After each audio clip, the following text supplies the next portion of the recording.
Welcome back to the Man Cave.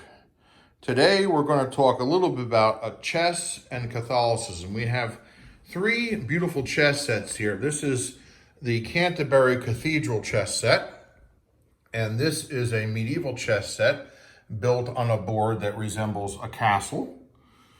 And this chess set is the modern Staunton chess set. It's ebony and ivory pieces. So as we look at these pieces, I'm reminded of the Gospel of John and how the Gospel of John kind of reflects light and darkness. He uses that ethical dualism, and he talks about darkness as a symbol for evil and light as a symbol for good. Now, before I get too further into the whole discussion of the moral dimension, I want to make one little point about the knight.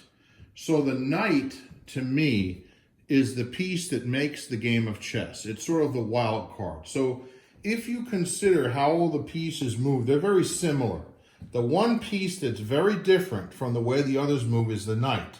So a knight in the center of the board has the capacity to strike at 8 different squares all around it. And it doesn't move like the other pieces do, either straight or diagonal. It moves in a jump. So it moves 2 plus 1. So it makes the game much more complicated. One of my goals when I play is to knock out the knight first thing, because you not only have to look at where the knight is about to go, but where he might go on the next move and get you trapped. So the knights really make chess more complex, more fun, and really, I think, make the game what it is. Now, getting back to the moral dimension of the game of chess, how do I connect chess and Catholicism? Well, I would say that the bishop brings us into a connection. So if we look at the medieval chessboard and we see the bishop here, notice he has a stole, okay? So the bishop is a priest. The word bishop is used in the New Testament for the senior clergy. So the bishop in Catholicism is the one that can ordain. He's the source of sacraments. So what else reminds me of Christianity and specifically Catholicism? Well, the queen. We have the queen. Catholicism is very famous for devotion to Mary. So we have the queen in the chess board. So what does the queen do? The queen is the most powerful piece on the board. So the queen, as it were, is the piece that can move more than any of the other pieces. So the queen in Catholicism is, of course, Mary. And so Mary, in the Gospel of John chapter 2, her request causes Jesus to work his first miracle, which ultimately leads to the cross. Revelation 12, behold, the woman clothed with the sun, and on her head a crown of 12 stars, and she gives birth to the child who will rule the nations with an iron rod, which is Jesus. So we have these references in John chapter 2 and Revelation 12 to Mary. And so those two pieces to me really point the bishop and the queen, to me, very much point to Catholicism. What else do we have? Well, Christ, of course, is the King of Kings. So the king in the game, if you lose the king, you lose the game. So how does this relate to spirituality? Well, if Christ, the King of Kings, is in your heart, then you have grace in your soul. But if you lose Christ, the King, from your soul through mortal sin, that's where you get into trouble and can lose at the battle of salvation, the spiritual battle. So there's a connection with chess and Catholicism and spirituality. So we must keep Christ in our hearts. Now, what about the knights? Well, when we look in history, there's, of course, the Dark Knight. You hear the stories of the Dark Knight in medieval literature. You have the Dark Knight comes, and he's often portrayed as evil. And then you have the White Knight coming along, often saving the maidens in distress.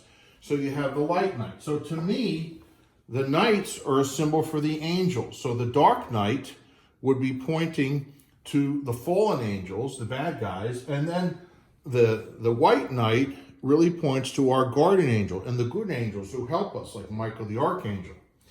So what about the rook or the castle? Now, for me, that points to the church. If we look here at the Canterbury Cathedral chess set, this is one of the towers from the church of the Canterbury Cathedral. And so, for me, the rook is really a symbol for the church. What about the pawns? The pawns really are the people, the Christians. And so, what happens when the pawn moves slowly across the board? Well, the pawn eventually gets to the other side, and the pawn is transformed into any piece it wants to be, except, of course, the king. So you can turn the pawn into a knight, a bishop, a rook, but most people turn their pawns into the queen. So the pawn becomes much more powerful and transformed at the edge of the board. So too, when we get to the end of life and we go into the next world, into eternity, we get the resurrected body and we are transformed into beings of light and filled with the grace of God and sharers in heaven. Now, my book, A Scriptural Guide to Mary, which is published by Queenship here, and you can get the book by calling that number or going to their website. This book is called A Scriptural Guide to Mary. And so on the back, I have the little intro where I talk about how I'm going to compare her to being the new Eve and so forth. And so she was at the foot of the cross, the Queen Mother, the woman clothed with the sun in Revelation 12. And these are just a few keys to the role of Mary in Scripture that are explained in the book that make all the difference. From the cross to the sun, Mary was the handmaiden who would be queen, the supreme saint of saints who reigns to serve. Suffering in silence, her sacrifice was to watch the redemption of the world and to feel it like no one else. Clothed in sorrow at the foot of the cross, she was destined by God to be clothed with the sun in heaven, that face filled with tears on earth would be crowned with stars in heaven. Now, in my book, I have a chapter on Mary, the queen of the chessboard of heaven and earth. And so we see the reference in Psalm 45 about the queen standing at the right, in gold. And then I'm just going to read to you a little bit from page 99. So for the sake of our spiritual chess analogy, we consider the king as a symbol for Christ, and the queen as a symbol for Mary, the bishop as a symbol for the priesthood and the sacraments, the knight as a symbol for the angels, especially our guardian angel, the castle as a symbol for the church and its teachings, and the pawns are a symbol for the average Christian. So don't the pawns rejoice when the queen comes to protect them from the attacks of the enemy forces? So on the chessboard, the queen comes to protect the less powerful pieces, and they are in a sense comforted by her presence. Through the daily rosary, we are comforted and protected by her presence. The king is the most important piece on the board, for if we lose him, we lose the game. We can still win at chess without the queen, but it's much more difficult. The queen brings a powerful protection, for she is the mightiest piece on the board. Mary is the mightiest of all the saints. She helps us lesser saints to be protected from temptations to sin, so we do not lose our souls. Just as the chess player is comforted by having his queen still on the board, so too is the Christian who has the prayers of Mary in the rosary comforting her, comforted by having the Queen of Heaven still with him in his fight. For he fights to protect the presence of Christ within his soul from the checkmate of mortal sin. Trying to win the spiritual battle without the help of Mary's prayers is like trying to win a chess game without the queen. It is much more difficult to do so without the help of the queen. So maybe the next time you look at the queen on the chessboard, you might see her as a faint symbol of Mary. And remember your queen in heaven who loves you with the love of a mother. For the Queen of Heaven waits for you to pray the rosary that she may comfort and protect you on the spiritual battlefield. The importance and dangers of the spiritual battlefield far exceed the size and dangers of the 64 squares on the chess battlefield.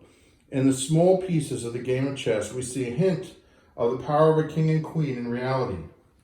In the spiritual battlefield, we must remember that Christ is the King of Kings. Mary is the Queen of Queens. They are the greatest allies in the battle of salvation. The absence of their presence adversely affects our position on the board of life. But their presence together is an eternal, royal, and winning combination. The eternal majesty of the King and Queen of Heaven is a wonderful thing for us and a great terror to our enemy. Our Lady is the Queen of the chessboard of heaven and earth. Let us move toward her and be kept safe. And I end with a quote from the Song of Songs, chapter 6 and 7. Who is this that looks forth like the dawn, fair as the moon, bright as the sun, terrible as an army in battle array? How graceful are your feet in sandals, O queenly maiden. So the power of the prayers of Mary are there to protect us in life, and also reminded by the power of the queen on the chessboard.